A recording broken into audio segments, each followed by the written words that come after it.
I did not cry when they lowered my son into the ground. Not because I did not love him, not because I was strong, but because something inside me had already gone cold long before that moment, the exact second I heard her whisper. It was a clear autumn morning, the kind that should have felt peaceful. The sky was pale blue, the air crisp, and the cemetery stretched out in quiet rows of polished stone. People dressed in black stood in small groups, speaking in hushed voices, offering condolences that sounded rehearsed, almost mechanical. I nodded when they spoke to me. I thanked them. I played the part of a grieving mother. But inside, nothing felt real. My son, Daniel, was only 32 years old. 32. That number kept echoing in my mind like a broken record. 32 was supposed to be the age of building a life, not ending one. He had a good job. A beautiful home just outside the city. A wife everyone said was perfect. And yet, here we were, standing over a coffin that should never have existed. They told me it was an accident. A sudden, tragic accident. Quick. Unavoidable. No suffering. That was the word they kept using. Unavoidable. I wanted to believe that. I really did. Because the alternative was something I was not ready to face. The pastor's voice faded in and out as he spoke about faith, about loss, about how Daniel was in a better place. I stared at the casket, at the polished wood reflecting the pale sunlight, and tried to remember the last thing my son had said to me. It had been just 3 days before he died. "Mom, I think I made a mistake." That was all he said. I asked him what he meant. I remember laughing softly, trying to lighten the moment, telling him everyone felt that way sometimes. But he did not laugh. There was something in his eyes, something uneasy, something unfinished. "I will explain later," he said. Later never came. A hand touched my arm, pulling me back to the present. "I am so sorry for your loss." It was one of Daniel's co-workers. I forced a small smile and thanked him. My voice sounded distant, like it belonged to someone else.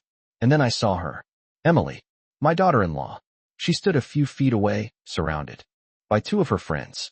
She was dressed in black, her hair perfectly styled, her makeup untouched by tears. From a distance, she looked exactly how a grieving widow was supposed to look.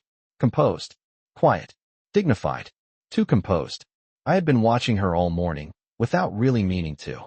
Something about her felt off. She had not cried. Not once. Not when the service began. Not when they spoke Daniel's name. Not even when they closed the casket. She simply stood there, observing, as if she were waiting for something. I told myself people grieve differently. I told myself not to judge. But the unease in my chest kept growing, slow and steady, like a storm building beneath the surface. Then it happened. I was not trying to listen. I was not looking for anything. I had simply stepped a little closer, trying to move out of the wind, when her voice reached me. Soft, casual, almost amused. "Now I will finally be free." I froze. At first, I thought I had misheard. The words did not belong here, not in a place like this, not at a moment like this. My heart began to pound, loud and heavy, as if trying to force me to pay attention. One of her friends let out a quiet laugh. "Are you serious?" the friend whispered. Emily exhaled slowly, and I could hear the faintest trace of relief in her voice. "You have no idea," she said. "It has been exhausting. Exhausting. My son's death, exhausting." The air around me felt suddenly thin, like I could not get enough oxygen. I stood perfectly still, afraid that if I moved, if I made a sound, the moment would shatter and I would lose whatever truth was hiding inside those words. Another friend spoke, her tone cautious. "Emily, maybe not here." Emily gave a small, dismissive sigh. "Relax. No one is listening." I was. Every word. Every breath. And in that moment, something inside me shifted. The grief that had been weighing me down, heavy and suffocating, began to twist into something sharper. Something colder. Something that demanded answers. I stepped back slowly, careful not to draw attention. My hands were trembling, but I clasped them together, forcing myself to remain steady. I could not confront her. Not here. Not now. Not without knowing more. But one thought kept repeating in my mind, louder than everything else. What did she mean? Free from what? Free from whom? I looked back at the casket, at the place where my son lay, and for the first time since that morning, a different kind of pain cut through me. Not just loss. Doubt. Because if what I had just heard was real, if those words meant what I feared they meant, then Daniel's death was not the simple accident everyone believed it to be. And if it was not an accident, then I had just buried my son without knowing the truth. The service ended shortly after that. People began to leave, one by one, offering final condolences before heading back to their lives. I stood there longer than most, watching as the crowd slowly disappeared, until only a few of us remained. Emily did not look at me. Not once.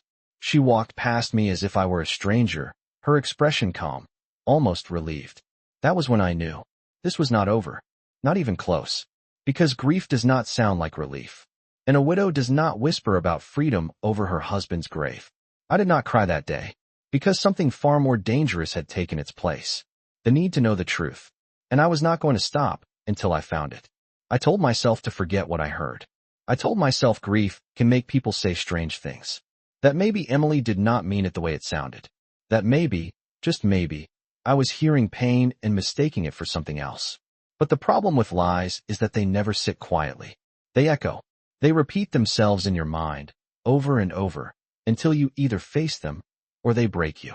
And that night, I realized I was not going to forget anything. After the cemetery emptied, I drove home alone. The house felt unfamiliar, like it belonged to someone else.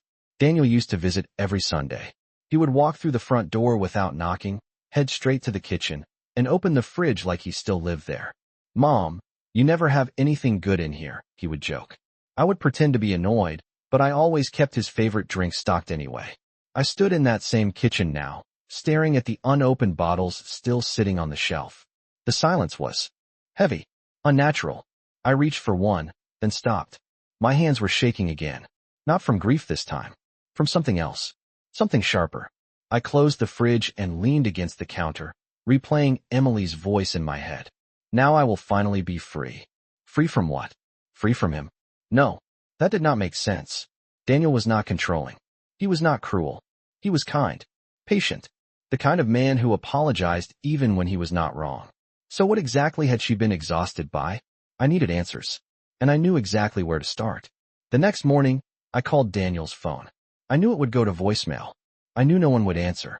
But hearing his voice, even recorded, felt like the only way to keep myself grounded. "Hey, it is Daniel. Leave a message." I closed my eyes. For a moment, I almost forgot everything. For a moment, it felt like he was still out there somewhere, just busy, just unavailable. But reality does not stay quiet for long. I hung up. Then I did something I had never done before. I drove to his house, the house he shared with Emily. It sat in a quiet neighborhood about 20 minutes from mine. Clean streets, trimmed lawns, identical mailboxes. The kind of place people describe as perfect. I had always liked that house. Now it felt different. Too quiet. Too still. Emily's car was in the driveway. Of course it was. She had not returned to work yet. People would expect her to take time off. To grieve. To stay home and process everything. I parked across the street and sat there for a moment, watching. No movement. No sound. Just stillness. I stepped out of the car and walked slowly toward the front door. Each step felt heavier than the last, like I was crossing into something I could not undo. I knocked. A few seconds passed. Then footsteps. The door opened. Emily stood there, wearing a soft gray sweater and black leggings. No makeup this time. Her hair pulled back loosely. She looked normal. Too normal. "Oh," she said, surprised. "I did not expect you." Her voice was calm, controlled, polite. "I wanted to check on you," I replied. That part was not a lie. She hesitated for a second, then stepped aside. "Come in." The house smelled the same as always. Clean. Neutral. Nothing out of place. But something felt missing. Something invisible. I walked into the living room. Everything was exactly where it had been the last time I visited. The same couch. The same framed photos. The same carefully arranged decorations. Except for one thing.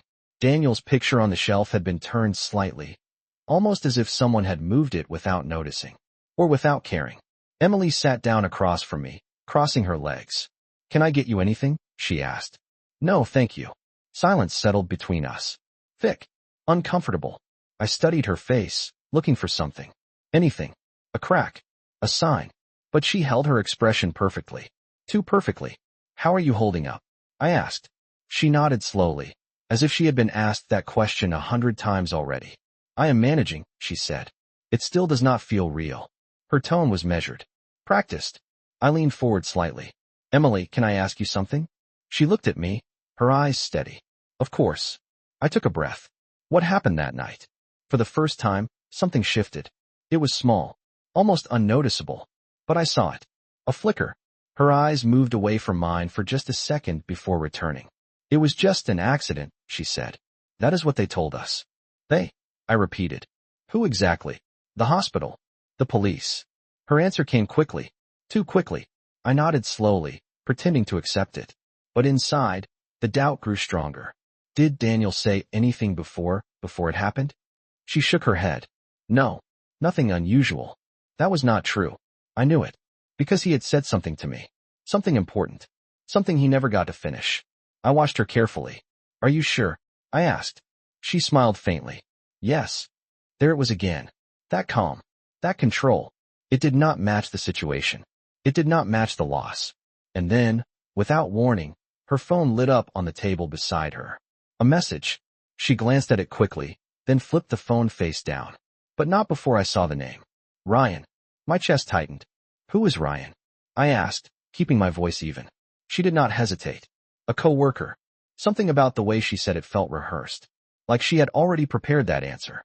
I nodded again, but I did not respond. Because in that moment, another piece fell into place. The whisper at the funeral. The lack of grief. The controlled responses. The hidden messages. None of it fit together, unless there was something she was not telling me. Something bigger. I stood up slowly. I should go, I said. She looked almost relieved. Okay, she replied. Let me walk you out. We moved toward the door in silence. As she opened it, I paused for a second. Then I turned to her. Emily. She looked at me. Yes. I held her gaze. If there is anything you are not telling me, anything at all, I need to know. For the first time since I arrived, her expression hardened. Just for a second. Then it disappeared. There is nothing, she said. But I knew she was lying. I could feel it. And as I walked back to my car, one thought became clearer than ever. This was not just about grief anymore. This was about truth. And whatever that truth was, Emily was standing right in the middle of it. The moment I saw that name on her phone, I knew I could not walk away.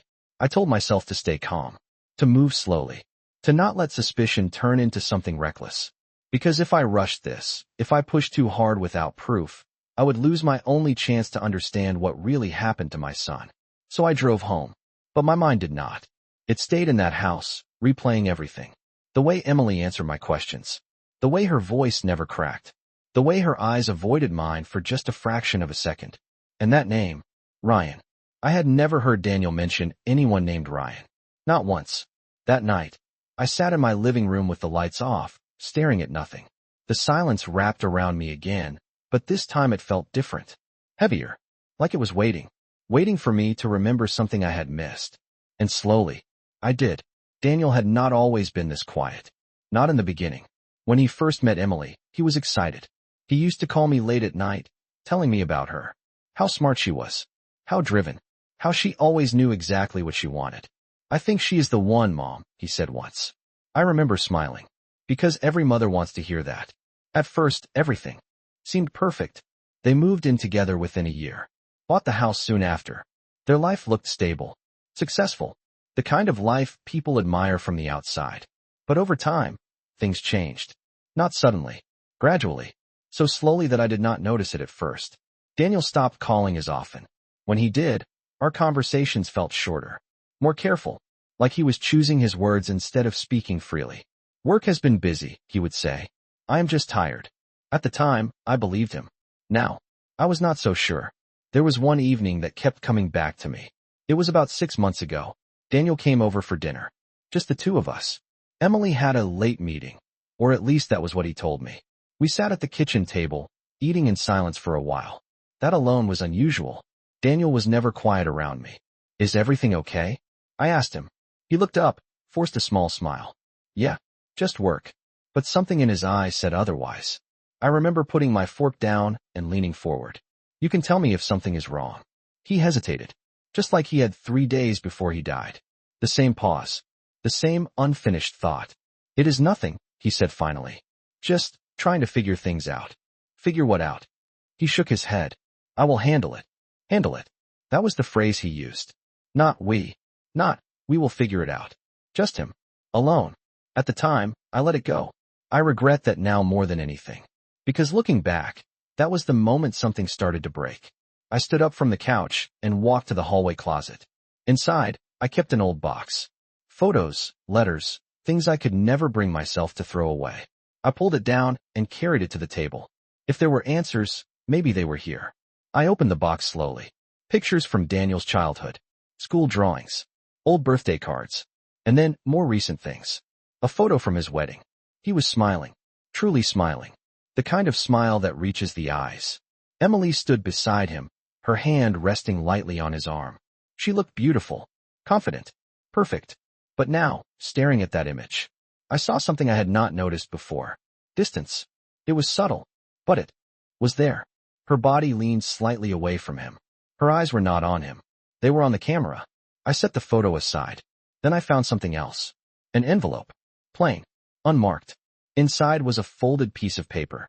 My hand slowed as I opened it. It was not a letter. It was a printed email. The subject line read, "We need to talk." My heart started to race. The message was short. "Daniel, this cannot continue like this. We both know it is only a matter of time before everything comes out. You need to make a decision. I am not waiting forever." No name. No signature. Nothing. Just that. I read it again. And again.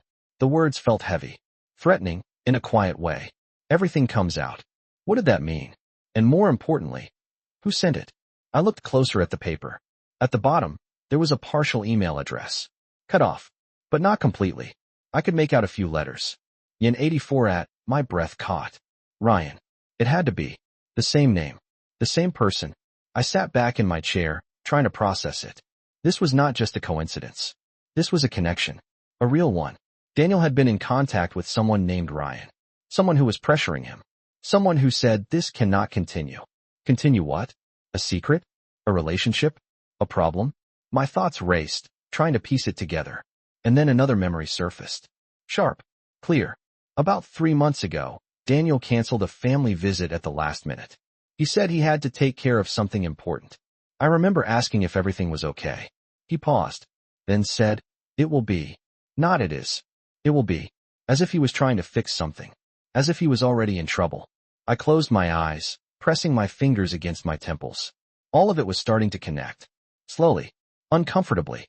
And then a question hit me. One I had not considered before. What if Daniel was not the only one involved? What if Emily knew? Or worse, what if she was part of it? I opened my eyes and looked at the paper again. The message. The pressure. The urgency. You need to make a decision. A decision about what? About who? I folded the paper carefully and placed it back in the envelope. Then I reached for my phone. There was only one thing left to do. If Ryan existed, I needed to find him.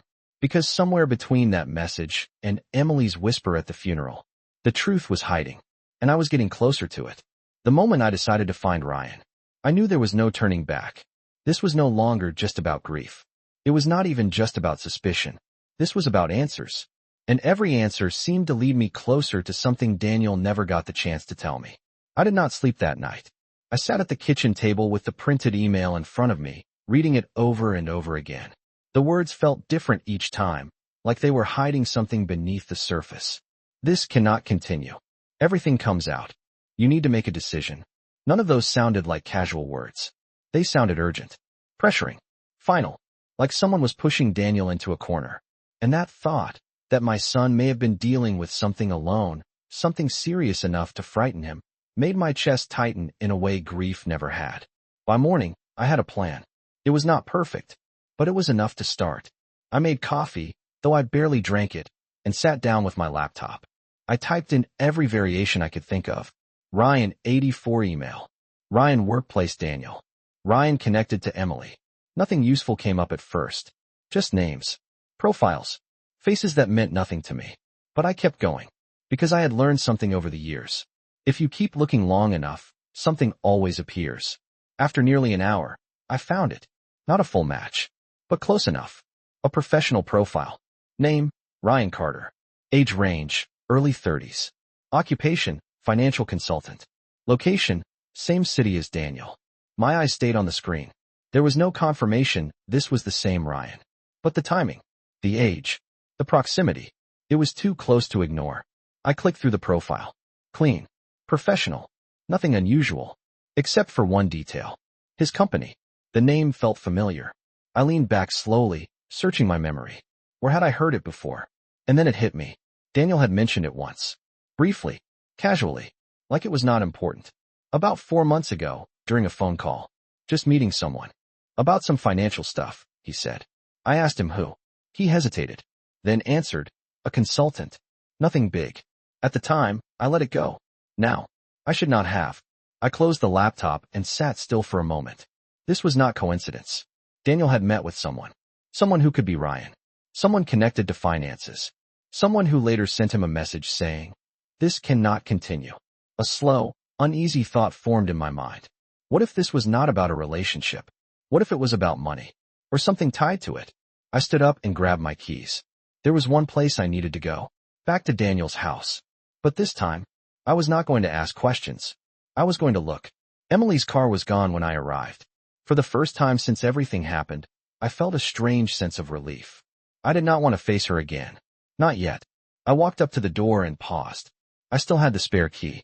Daniel gave it to me when they first moved in. Just in case, he said. I hesitated. Then I unlocked the door. The house was silent. Even quieter than before. I stepped inside slowly, closing the door behind me. Everything looked the same. But now, I was not here as a visitor. I was here to find something. Anything. I started in the living room. Nothing unusual. Then the kitchen. Clean. Organized. No signs of disruption. Emily kept everything perfect. Too perfect. I moved down the hallway toward Daniel's office. The door was slightly open. I pushed it gently. The room felt different. More personal. This was his space. His desk. His chair. His things. I stepped inside and closed the door behind me. For a moment, I just stood there, taking it in, trying to feel some trace of him. Then I got to work. I checked the desk drawers. Nothing but papers. Bills. Receipts. Normal things. Too normal. I opened his laptop. Password protected. Of course. I tried his birthday. No. I tried Emily's. No. Then I paused. And remembered something. When he was younger, Daniel used the same password for everything. Our dog's name. Max, I typed it in. The screen unlocked. My breath caught. I had not expected it to work. But it did. I stared at the screen for a second, then began to search. Emails. Messages. Files. At first, everything looked ordinary. Work documents. Schedules. Basic communication. Then I found a folder. Hidden. Not completely invisible, but placed in a way most people would not notice. My hands moved slower as I opened it. Inside were several files. Documents. Scanned papers. And one audio file. My heart started to pound again. I clicked on the audio file. It began with silence. Then, Daniel's voice. Okay. I am recording this just in case. I froze. Every muscle in my body tightened. His voice sounded different. Not relaxed. Not casual. Careful. Measured. If anything happens, this needs to be heard. My grip on the desk tightened. What was he talking about? There was a pause. Then he continued. I do not know who I can trust right now. A chill ran through me. This situation, it is bigger than I thought. Bigger than what? And if I am right, someone is lying. The audio cut off suddenly. Just like that. No explanation. No names. Nothing. I stared at the screen, my mind racing. This was it. This was the moment everything changed. Daniel knew something. He was afraid. He was trying to protect something, or someone. And whatever he was dealing with, it was serious enough for him to leave a recording behind. My eyes moved slowly across the files in the folder.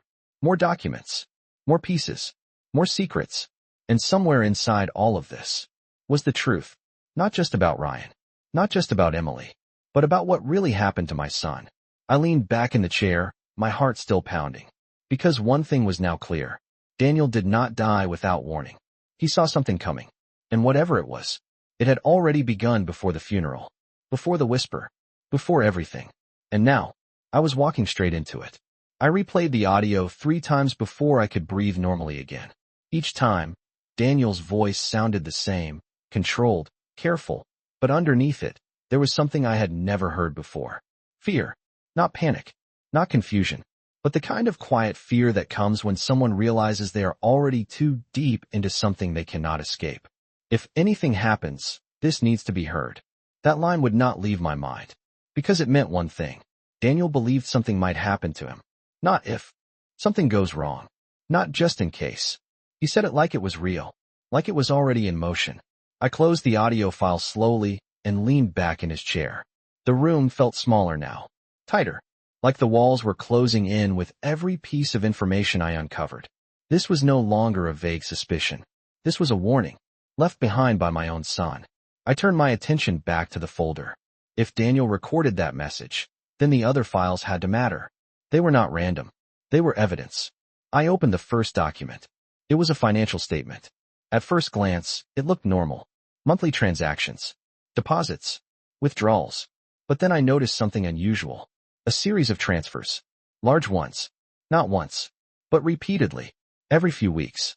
The amounts were not small. $5,000. $8,000. Sometimes even $10,000. My heart began to race again. Daniel never mentioned anything like this. He was careful with money. Organized. Responsible. He would never move that kind of money without a reason. I scrolled down further. Each transfer went to the same account. No name. Just numbers. And then, at the bottom of one page, a note. Consulting fee. Consulting. My mind immediately went back to Ryan. A financial consultant. The connection was becoming harder to ignore. I opened the next file. Another statement. Same pattern. More transfers. More money. Always to the same account. Always labeled the same way. This was not a one-time mistake. This was ongoing. Deliberate. And expensive. I felt a slow, heavy weight settle in my chest. Was Daniel being pressured? Was he paying someone? Or worse, was he trying to fix something? I moved to the next document. This one was different. An insurance policy. My eyes scanned the page quickly. Life insurance. Coverage amount, $750,000. I froze. That was more than I expected. Much more. I kept reading. Primary beneficiary, Emily. Of course. That made sense. She was his wife. But then I saw something else. A recent update. The policy had been adjusted just 2 months ago. The coverage had increased significantly. Why? Why would Daniel suddenly increase his life insurance? My pulse quickened. People do not make changes like that without a reason. Unless they are planning for something. Or preparing for something. I leaned back, staring at the screen. The pieces were starting to come together. The money transfers. The consultant. The pressure in the message. The sudden increase in insurance. And then, Emily's whisper at the funeral. Now I will finally be free. Free. And now, financially secure. A cold thought moved through my mind. What if Daniel was being pulled into something he could not control? And what if Emily knew about it? Or worse, what if she benefited from it? I swallowed slowly, forcing myself to stay focused. There were still more files. I opened another document. This one was shorter. Just a few lines. A printed message. Different from the first one I found at home. Daniel, you are running out of time. This is your last chance to handle it properly. If you do not, I will. No signature. But the tone. It was not just pressure anymore. It was a warning. Clear. Direct. Unmistakable. I felt my hands tighten into fists. Someone had been pushing my son. Hard. And whatever it was, it mattered enough for them to send that message. I looked back at the audio file icon on the screen. If I am right, someone is lying. Daniel said that. And now I understood why. Because nothing in front of me felt honest. Not the money. Not the messages. Not the situation. And definitely not Emily. I stood up slowly from the chair and walked toward the window. The neighborhood looked the same as always. Quiet. Peaceful. Normal. But I knew better now. Because sometimes, the most dangerous situations are the ones that look completely normal from the outside. I turned back toward the desk. There was one thing I had not checked yet. Daniel's call history. If Ryan was real, if he was involved, there had to be a connection. I picked up the phone on the desk. Daniel's phone. I had not touched it yet. Until now. My hands hesitated for just a second. Then I unlocked it. Same password. Same access. I opened the call log. And there it was. Multiple calls. Same number. No name saved. But the pattern was clear. Frequent. Recent. And the last call. The night before Daniel died. My breath caught. This was not coincidence. This was direct. Immediate. Important. I stared at the number, memorizing it. Because this was my next step. If I wanted the truth, I had to follow this lead. No matter where it went. No matter who it led to. Because now I knew something for certain. Daniel was not just caught in a situation. He was trying to escape it. And someone was not letting him go. I wrote the number down before I could second-guess myself. Once.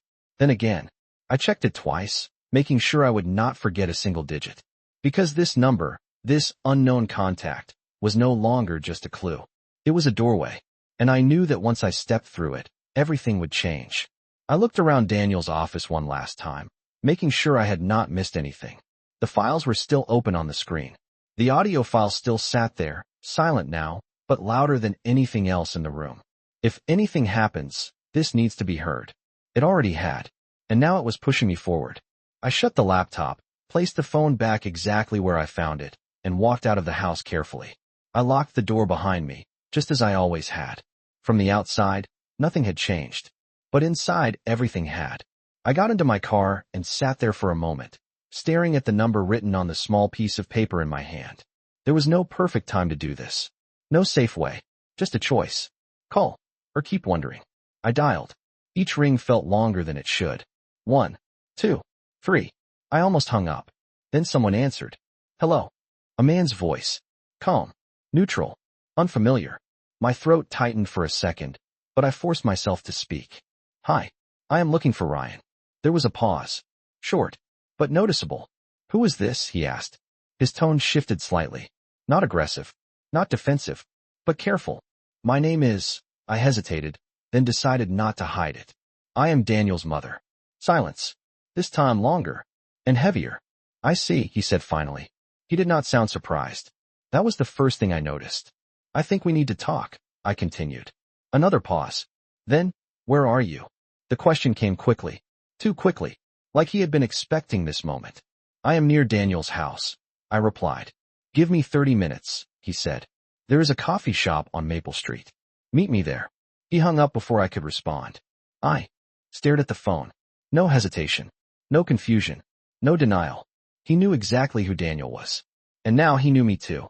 30 minutes later, I was sitting at a small table near the window of the coffee shop. The place was quiet.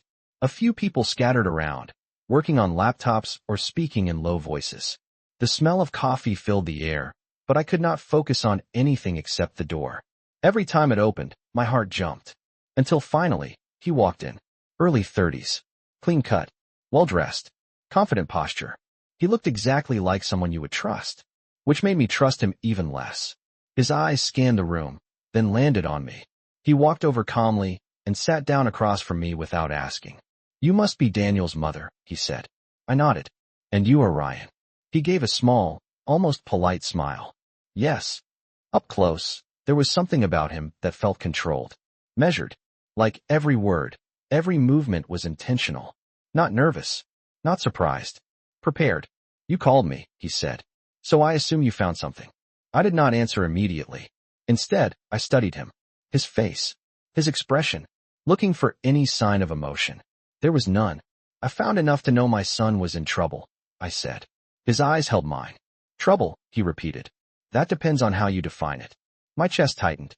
What does that mean? He leaned back slightly in his chair. Daniel got involved in something he did not fully understand, he said. And by the time he realized it, it was already too late. Too late. The same feeling from the audio file. The same sense of being trapped. What was it? I asked. He hesitated. For the first time. Just a second. Then he spoke. Financial structuring, he said. Consulting work.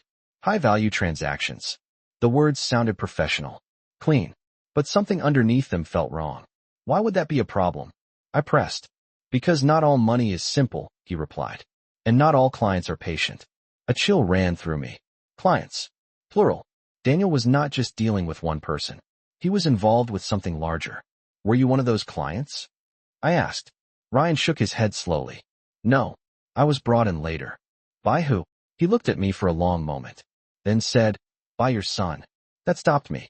Daniel. Contacted you. Yes. Why? Because he needed help getting out. The words hit me harder than anything else. Getting out. Not continuing. Not fixing. Escaping. What was he trying to get out of? I asked. Ryan exhaled quietly, glancing briefly toward the window before looking back at me. An agreement, he said. One that became complicated. Complicated. That word again. Always vague. Always incomplete. You are not telling me everything, I said.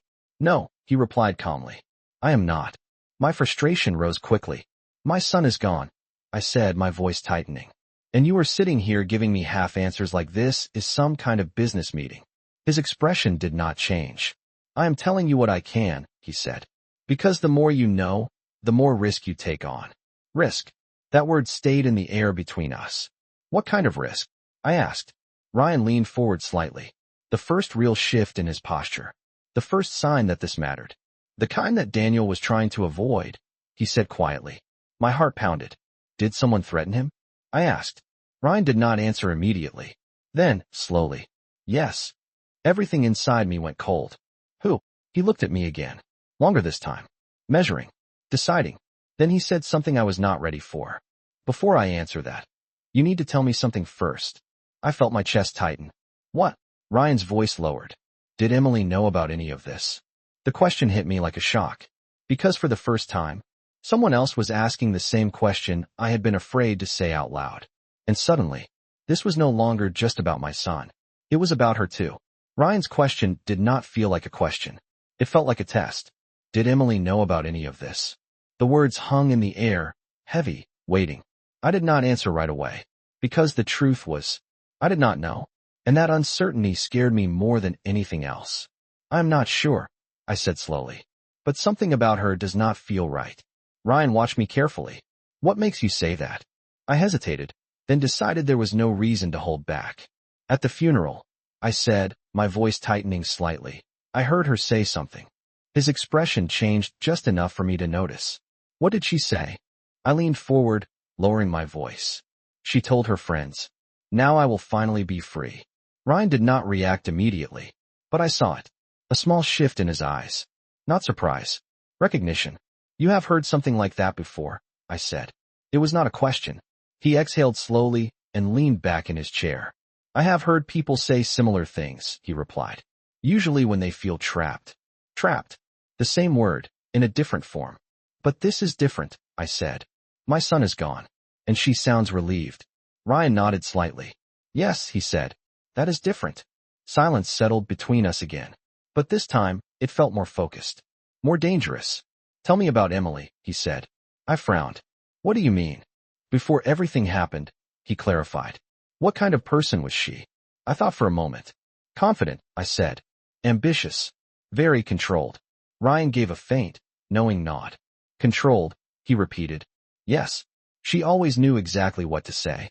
Exactly how to act. Even now, she does not seem shaken. That fits, he said quietly. My chest tightened. Fits what? He paused, choosing his words carefully. Daniel mentioned her, he said. More than once. That caught my attention immediately. What did he say? Ryan looked down at his hands for a brief moment, then back at me. He said he was not sure who he could trust anymore, Ryan said. And that included her. The words landed heavily. I felt a sharp pressure in my chest. He said that. I asked. Ryan nodded. He did not accuse her directly, but he was uncertain. Uncertain. That word echoed in my mind. Because I had felt the same thing. Without knowing why. What was he afraid of? I asked. Ryan leaned forward again, lowering his voice. He was involved in a network of financial transactions, he said. Not illegal on the surface, but complicated. High pressure. A lot of money moving quickly. I listened carefully, trying to understand. Daniel was brought in to help structure these transactions, Ryan continued. At first, it looked legitimate. But over time, things started to feel off. Off how? I asked. Requests became more urgent. The amounts increased. And the people behind it, they did not like delays. A chill ran through me. These people, I said. Do you know who they are? Ryan shook his head. Not fully. And that is part of the problem. My thoughts raced. So Daniel tried to leave. Yes. And they did not let him. Ryan held my gaze. No, the word was quiet. But final. And Emily? I asked again. Where does she fit into this? Ryan hesitated. Longer this time. Then he said something that made everything shift. I think she knew more than she admitted. My heart dropped. What does that mean? It means, he said carefully, she may have been aware of the situation. Not necessarily involved at the beginning, but aware enough to benefit from it later. Benefit. That word hit me hard. The insurance policy, I said under my breath. Ryan's eyes sharpened slightly. You found it. It was not a question. Yes, I said. It was increased recently. Ryan nodded. That lines up. With what? I asked. With the timing, he replied. When Daniel started trying to pull away, I felt the pieces locking together. Slowly, painfully. He increases the policy, I said. He tries to get out, and then, I could not finish the sentence. Ryan did it for me. And then something happens, he said. Something happens. So simple, but so loaded. I looked at him, my voice steady but low. Do you think this was just an accident? Ryan did not answer right away. Instead, he looked out the window for a moment, watching the quiet street. Then he turned back to me. I think your son was under pressure, he said. And I think he was running out of time. That is not what I asked, I said. He held my gaze. I know. Silence again. This time, heavier than before. Because we both understood what I was really asking. And we both knew the answer was not simple. Daniel called me the night before everything happened, Ryan said suddenly. My heart jumped. What did he say? He sounded different, Ryan replied. Not just worried. Determined. Determined to do what? Ryan leaned closer. To expose everything. The words hit me like a shock. Expose. Not fix. Not escape. Expose. What do you mean? I asked. He had documents, Ryan said. Records. Evidence of the transactions. He said he was going to take it to the authorities. My breath caught. And then, Ryan's voice dropped. And then he said if anything went wrong, someone close to him might be involved. The world around me seemed to slow down. Someone close, I repeated. Ryan nodded. He did not say who, he added. But he sounded certain. I sat there, frozen. Because now, everything pointed in one direction. The whisper. The calm. The insurance. The timing. And now, Daniel's own suspicion. I looked at Ryan, my voice barely above a whisper. Do you think he meant Emily? Ryan did not answer immediately, but he did not look away either. And in that silence, I understood. Because sometimes, the most terrifying answers are the ones no one wants to say out loud. I did not remember leaving the coffee shop. One moment I was sitting across from Ryan, hearing words I was not ready to accept, and the next, I was behind the wheel of my car, driving without really seeing the road. Someone close to him might be involved. That sentence repeated itself in my mind, louder with every passing second. Someone close. There were not many people that could mean. And every path led back to the same place. Emily. I tightened my grip on the steering wheel, forcing myself to focus. No, I could not jump to conclusions. Not yet. Suspicion was not proof. And right now, I needed proof. Because if Daniel really planned to expose something, if he had evidence, then what happened to him the next day could not be ignored. It could not be explained away as something simple. I made a decision before I even realized it. I turned the car around. There was only one place that could give me answers about that night. The hospital. Daniel had been taken there after the incident. That was what Emily told me. That was what everyone believed. If there was anything unusual, anything overlooked, it would be there. The hospital sat on the edge of downtown, large and quiet, its glass entrance reflecting the afternoon light.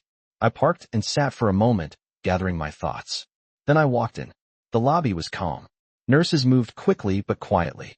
Phones rang in the distance. Everything felt routine. Normal. Too normal. I approached the front desk. Hi, I said. I am here about my son, Daniel Carter. The woman behind the desk looked up. I am sorry for your loss, she said gently. How can I help you? I would like to speak with someone who is on duty the night he was brought in. She hesitated. There are privacy regulations, she began. I understand, I said quickly. But I am his mother. I just need to understand what happened. She studied me for a moment, then nodded. Please have a seat. I will see who is available. I sat down, my heart beating steadily but heavy. Minutes passed. Then a nurse approached me. She looked to be in her 40s. Calm. Professional. Mrs. Carter? She asked. I stood. Yes. I was on shift that night, she said. We can talk. She led me to a small, quiet room down the hallway. Once the door closed, the silence felt different. More focused. What would you like to know? She asked. I took a breath. Everything, I said. She nodded slowly. Your son was brought in late, she began. Emergency services reported it as a single vehicle incident. No other cars involved. I listened carefully. That is what I was told, I said. But, was there anything unusual? She hesitated. Just slightly. And that was enough. Yes, I said quietly. There was something. She looked at me, weighing her response. Then she spoke. The injuries did not fully match the report. My heart skipped. What do you mean? She chose her words carefully. In cases like that, we expect a certain pattern, she said. But your son's condition, it suggested there may have been more involved. More involved how? I asked. She paused. As if he had been under stress before the incident, she said. Elevated heart rate. Physical tension. It was not just the result of a sudden event. A chill moved through me. He was not just driving calmly, and then something happened, I said. That would not be my assumption, she replied. My thoughts raced. What about his phone? I asked. Was it found with him? She nodded. Yes. It was brought in with his belongings. Was there anything on it? I pressed. I did not personally review it, she said. But I remember one of the responders mentioning that it had been active shortly before. Active. The call. The last call. Ryan. My chest tightened. He made a call that night, I said quietly. That would align with what I heard, she replied. I looked down for a moment, trying to steady myself. Did he say anything when he arrived? I asked. The nurse's expression softened. He was conscious for a short time, she said. My heart stopped. What did he say? She hesitated again, then answered. He kept repeating one thing. My breath caught. What? She looked directly at me. He said, I did not mean for this to happen. The words hit me hard. Confusing. Unexpected. What does that mean? I asked. She shook her head gently. I do not know, she said. But he sounded urgent, like he was trying to explain something. Explain. Not apologize. Not panic. Explain. I felt something shift again. Because now, this was not just about something happening to him. It was about something happening before that. Something he was part of. Or something he was trying to stop. Was anyone else there? I asked. Emily arrived shortly after, the nurse said. Of course she did. What was she like? I asked. The nurse thought for a moment. Calm, she said. Very composed. The same word again. Calm. Controlled. Always the same. Did she ask questions? I continued. Yes, the nurse replied. But not the ones you would expect. My heart tightened. What do you mean? She asked about his condition, the nurse said. But she seemed more focused on timing. Timing? Yes, she said. How long he had been like that. When exactly things happened. Not, will he be okay? Not, what can we do? Timing. Details. Information. Like she was trying to confirm something. Or match something. I felt my hands clench.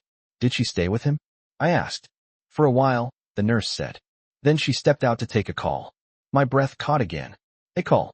Yes. I looked up slowly. Because now, everything was starting to align. The last call. The pressure. The evidence. The whisper. And now, Emily, stepping out to take a call. In the middle of everything. I stood up slowly. Thank you, I said. She nodded. I hope you find the answers you are looking for. So did I? Because as I walked out of that hospital, one thing was clearer than ever. That night was not simple. It was not random. And it was definitely not just an accident. Something happened before Daniel got into that car. Something that changed everything. And now, I was closer than ever to finding out what it was. By the time I walked out of the hospital, I was no longer searching blindly. I had direction. I had pieces. And more importantly, I had questions that could no longer be ignored. Daniel did not just have an accident. He made a call before it happened. He was under pressure. He said he did not mean for something to happen. And Emily, she was calm. Too calm. She asked about timing. She stepped out to take a call. And she whispered about freedom over his grave. I got into my car and sat there for a long moment, staring at the steering wheel. There was only one way forward now. I had to confront her. Not later. Not after more waiting. Now. Because every second I delayed, she had more time to prepare. More time to hide. More time to control the narrative. I started the engine. The drive to Daniel's house felt shorter this time. Not because the distance changed, but because my mind was focused. Sharp. Ready. Emily's car was in the driveway again. Good. I stepped out, walked up to the door, and knocked. This time, I did not hesitate. A few seconds passed. Then the door opened. She stood there, just like before. Calm. Composed. Controlled. But this time, I was not the same person standing in front of her. I need to talk to you, I said. She studied my face. Something in my tone must have been different. Because she stepped aside without asking questions. Come in, she said. I walked past her into the living room. The same room. The same silence. But the energy had changed. She closed the door behind me. What is this about? She asked. No small talk. No polite questions. Straight to the point. Good. I turned to face her. Daniel called someone the night before he died, I said. Her expression did not change, but her eyes did, just for a fraction of a second. Okay, she said. And that person told me he was trying to get out of something. I continued. Silence. She did not interrupt, did not react, just listened. Something involving money, I added. Pressure. Threats. Still nothing.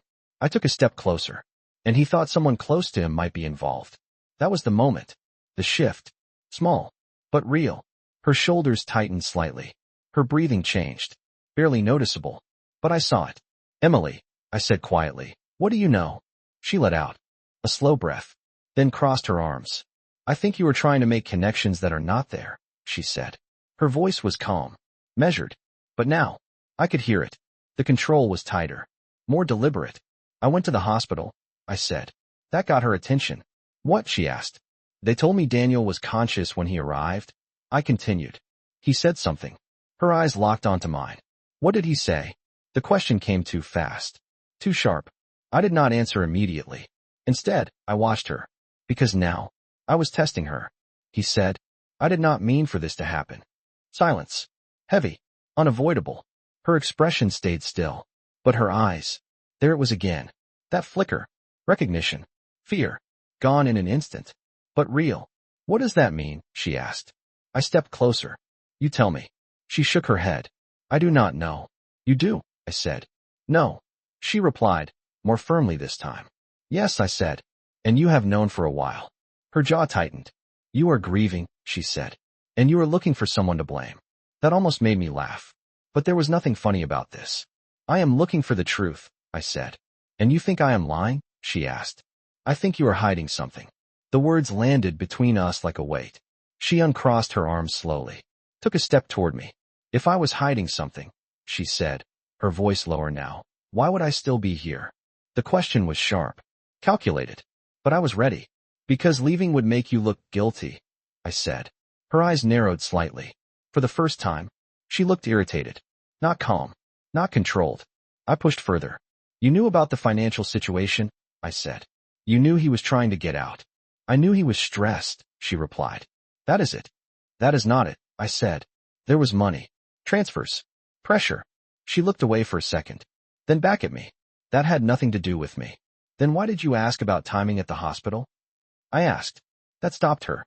Completely. Her expression froze. How do you know that? She asked. I asked the people who were there, I said. Silence.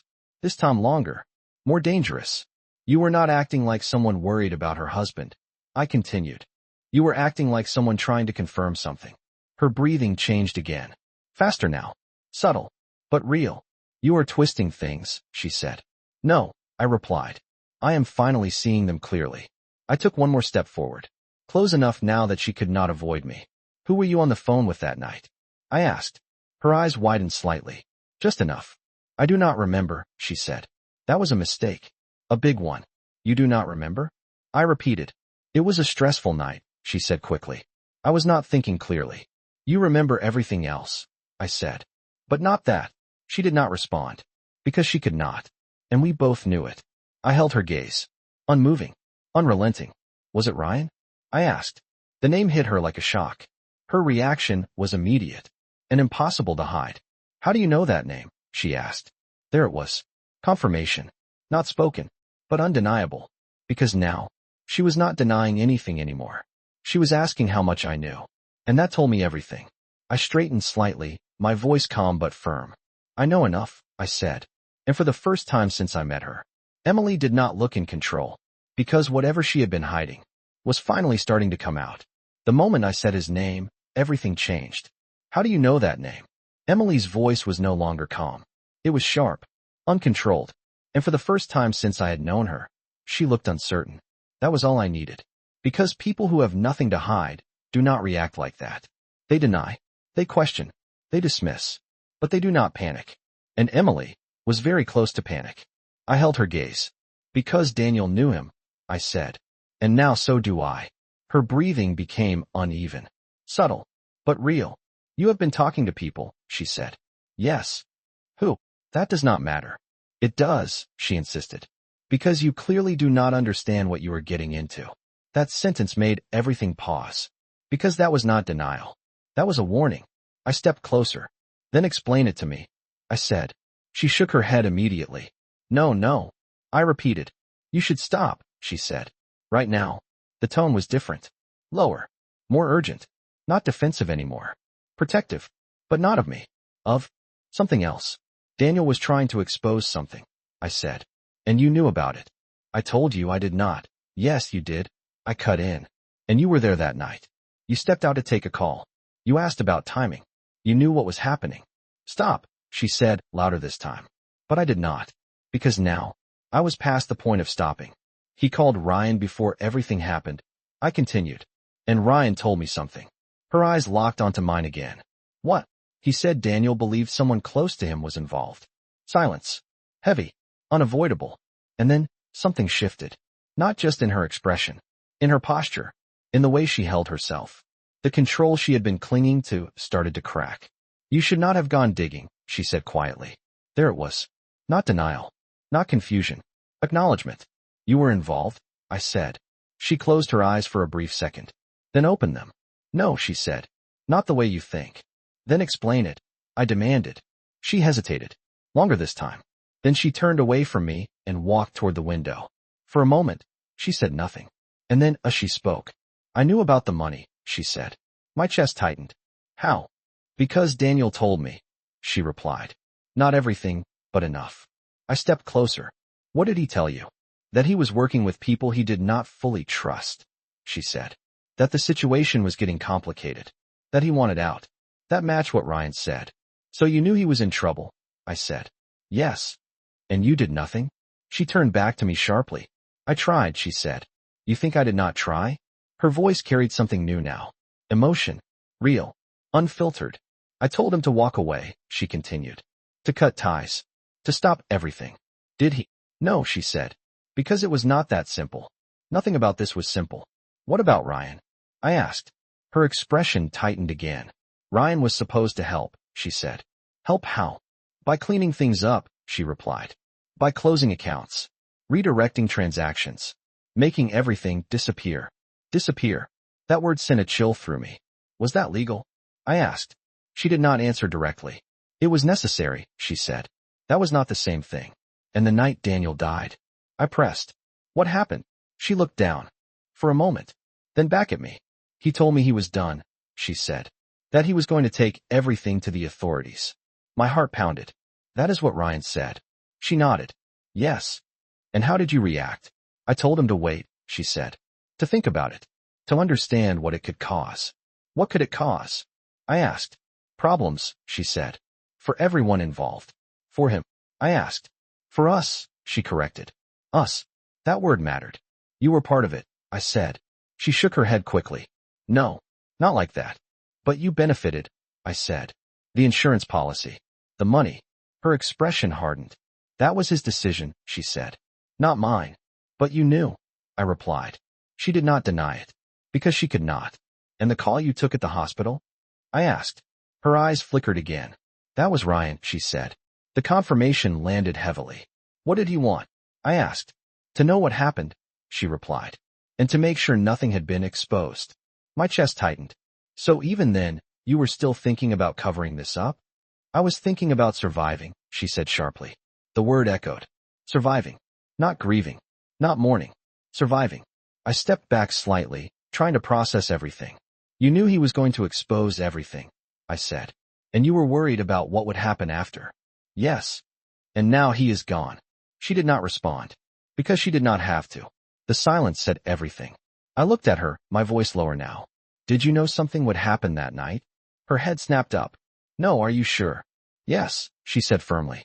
I did not plan anything. I did not cause anything.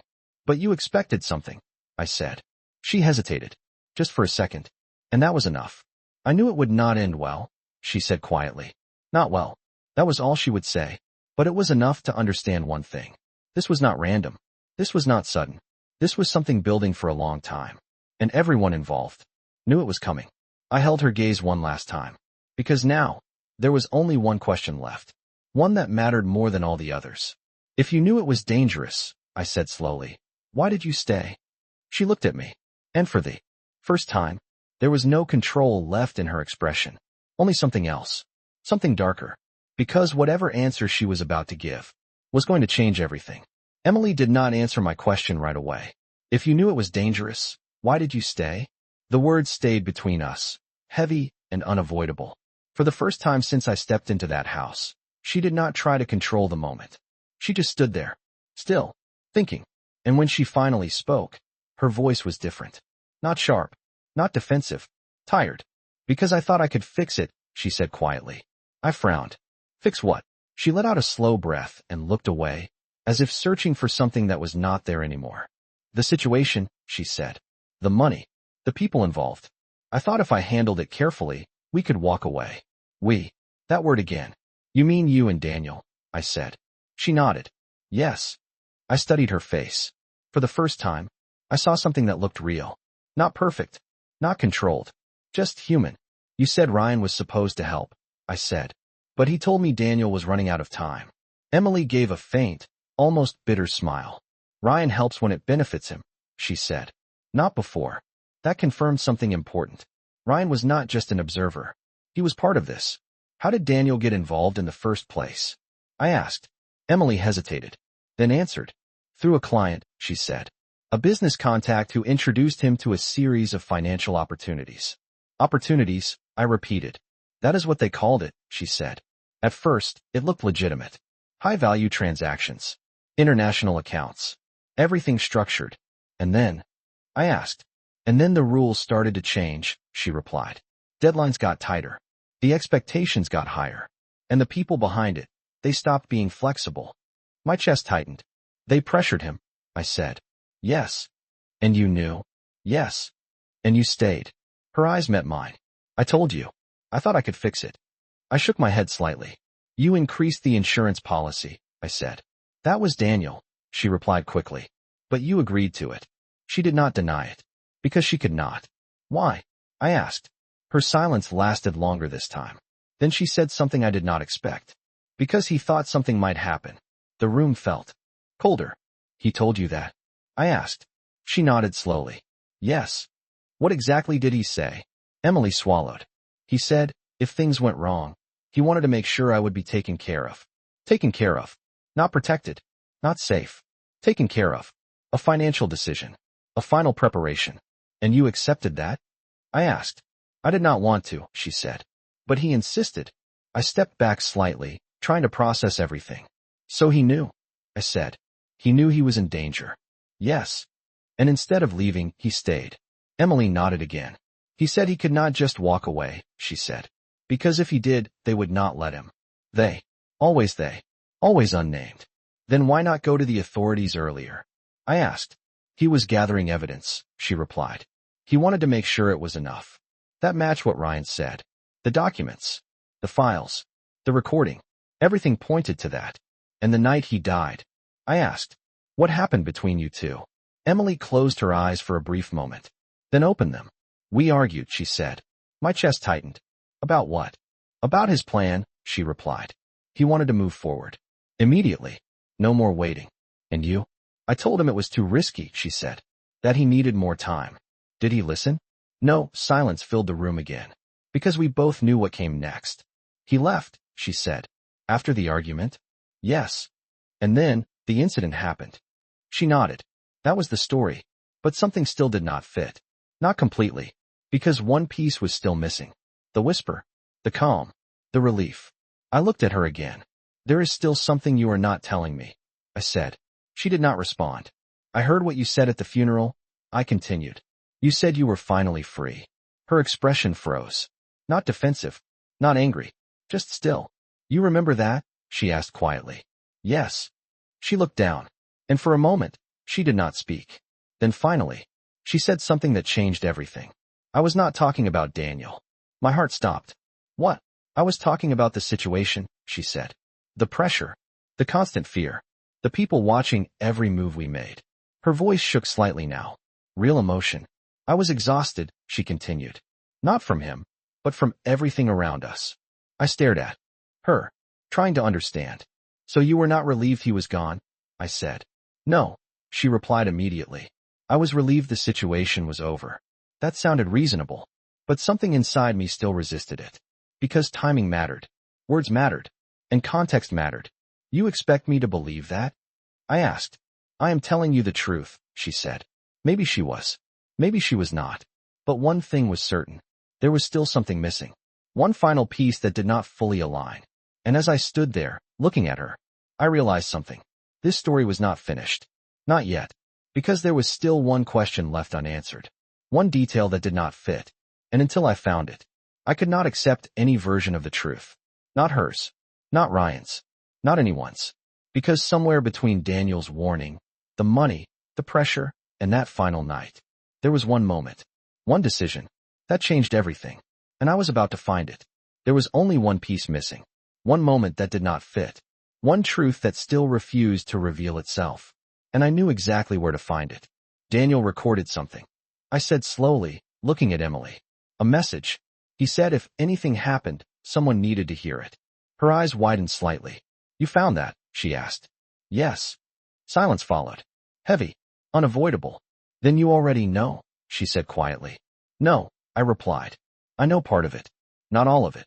I reached into my bag and pulled out my phone. I copied the file, I said. Her expression changed. Not fear. Not anger. Something else. Acceptance. I pressed play. The room filled with Daniel's voice once again. Okay. I am recording this just in case. Emily closed her eyes, as if she had heard it before. If anything happens, this needs to be heard. There was a pause. Then his voice returned. I do not know who I can trust right now. Emily's breathing slowed. Careful. Measured. This situation, it is bigger than I thought. The words echoed in the quiet room. And if I am right, someone is lying. I watched her closely. But this time, I did not stop the audio. Because there was more. Something I had not heard before. Something I had missed the first time. The recording continued. I trusted the wrong people, Daniel said.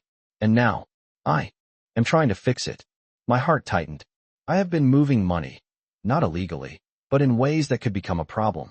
I thought I was helping structure things. I thought I was in control. A pause. Longer this time. But I was not. Emily's eyes opened slowly. She did not look at me. She stared straight ahead. They started pushing, Daniel continued. Deadlines. Demands. And when I tried to step back, they made it clear that was not an option. The room felt colder with every word. I reached out to Ryan, he said. He knows how these things work. He said he could help me unwind everything. Ryan. So he was not the origin. He was part of the cleanup. But it is not that simple, Daniel said. Because once you are in, you are in. I continued. And whatever happened that night was part of that decision. Yes. And you, I paused. You tried to stop him. Her voice broke slightly. I tried to protect him, she said. Silence settled between us again. But this time, it was not filled with suspicion. It was filled with understanding. Painful, but clear. I was angry, I admitted. When I heard what you said at the funeral. I know, she replied softly. I thought you were relieved he was gone. She shook her head immediately. No. You were relieved the pressure was gone. Yes. I nodded slowly. Because now it made sense. Not completely, but enough. He knew the risk, I said. He did, she replied. And he chose it anyway. Yes. We stood there for a long moment. Two people connected by the same loss. The same questions. And now, the same truth. There was no single villain. No simple answer. Just choices. Consequences. And a man who refused to stay silent. I walked toward the door slowly. Then stopped. Emily, I said. She looked up. I do not forgive everything, I said honestly. But I understand more now. Her eyes softened. That is enough, she replied. I nodded once. Then stepped outside. The air felt different. Lighter. Not because the pain was gone, but because the unknown was. I finally understood what happened. Not every detail. Not every name. But enough to close the question that had been tearing me apart. Daniel did not just disappear into a tragedy. He made a choice. A difficult one. A dangerous one. But one he believed in. And now, it was my turn to make a choice too. Not about revenge. Not about blame. But about how to carry his story forward. Because some truths do not need to be shouted. They just need to be remembered. And as I stood there, looking at the quiet street in front of me, I finally allowed myself to feel it. The grief. The loss. And something else. Pride. Because my son did not run. He stood for something. And in the end, that mattered more than anything.